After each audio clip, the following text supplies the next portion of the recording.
Okay, y'all, welcome back. I'm here with some more stories and from the Bible, and we'll be talking about God or Jesus, which is Yahweh, YahWeh story. He's not Jesus, he's God. Okay, so let's begin.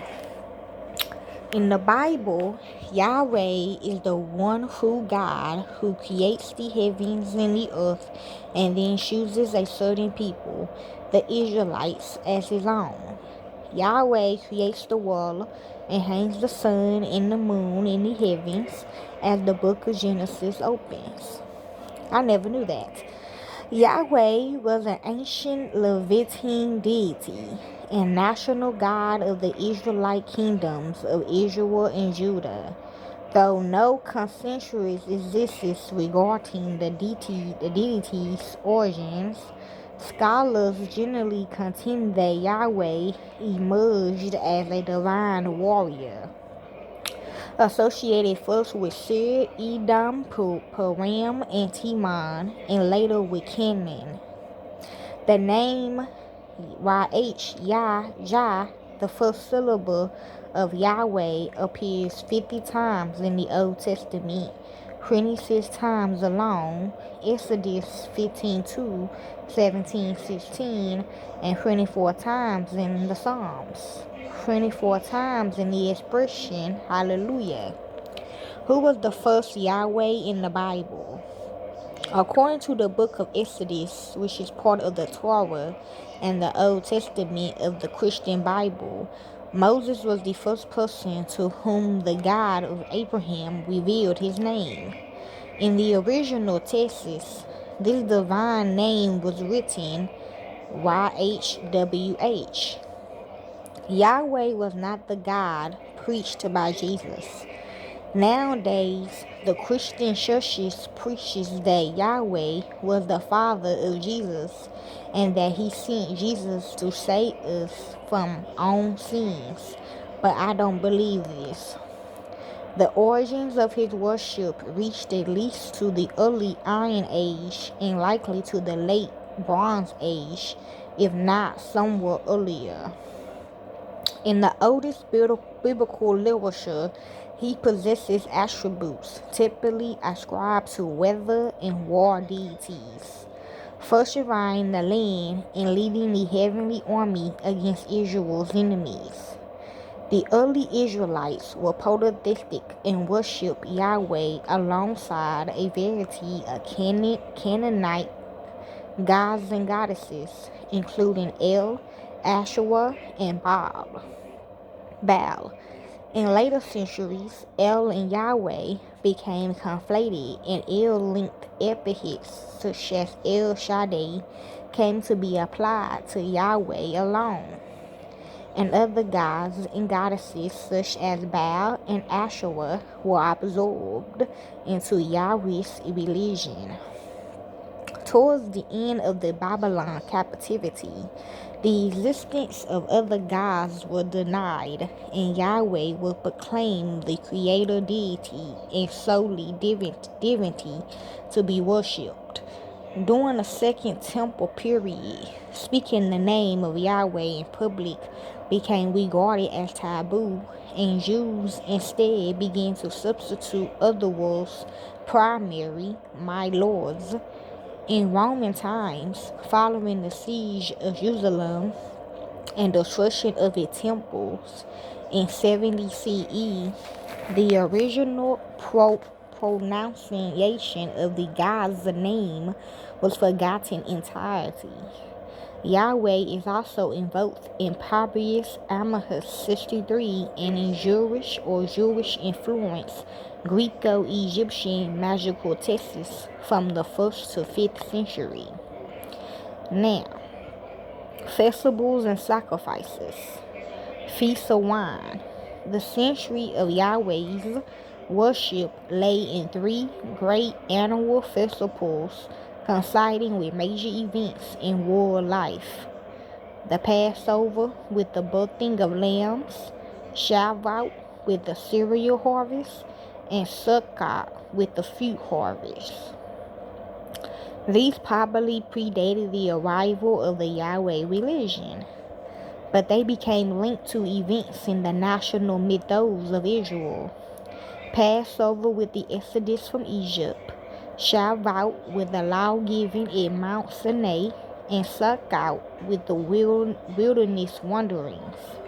The festivals thus celebrated Yahweh's salvation of Israel and Israel's status as his holy people, although the earlier agriculture meaning was not entirely lost. His worship presumably involved sacrifice, but many scholars have concluded that the rituals detailed in Leviticus 1 through 16, with their stress on purity and atonement, were introduced only after the Babylon's exile, and that in reality, any head of a family was able to offer sacrifice as occasion demanded. A number of scholars have also drawn the conclusion that infant sacrifice, whether to the underworld deity Moloch or to YahWeh himself, was a part of Israelite and Judite religion until the reforms of King Josiah in the late 7th century before Christ ever. Sacrifice was presumably complemented by the singing or recital of psalms, but again, the details are scant. Prayer played little role in official worship. Next, we got the temples.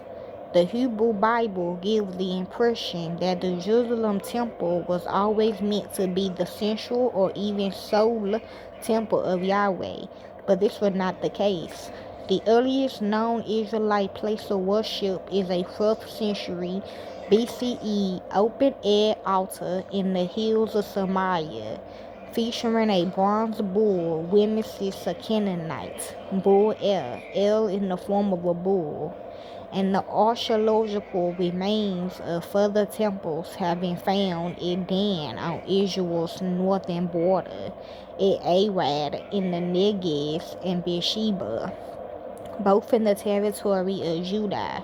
Shalah, Bethel, Gilgal, Mizpah, Ramah, and Dan were also major sites for festivals, sacrifices, the making of vows, private rituals, and the observation of legal disputes.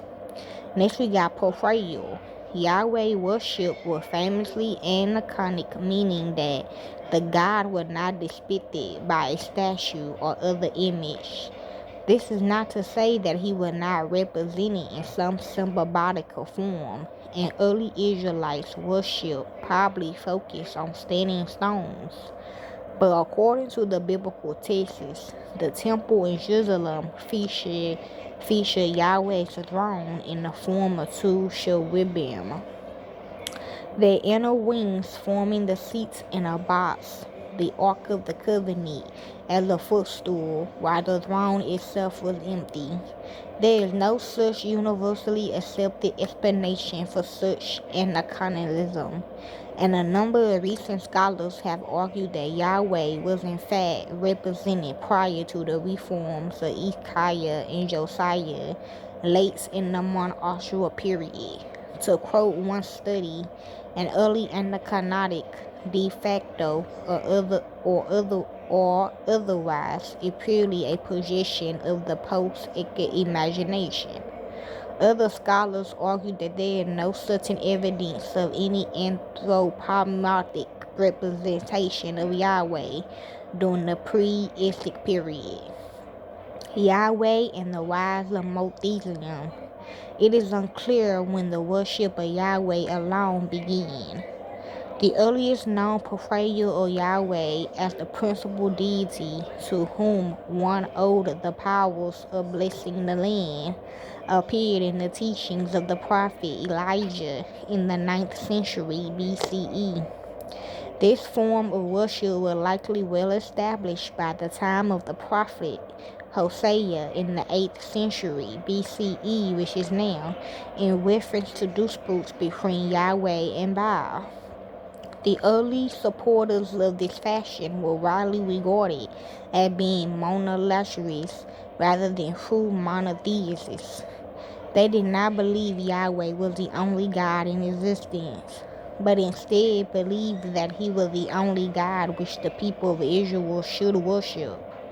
Finally, in the national crisis of the exile, the followers of YahWeh went a step further and outright denied that the other deities aside from YahWeh even existed, thus marking the transition from monotheism to full monotheism.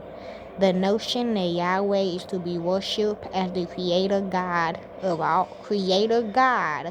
all the earth is first elaborated by the second Isaiah, a 6th century BCE Exilic work whose case for the theological doctrine rests on YahWeh's power over other gods.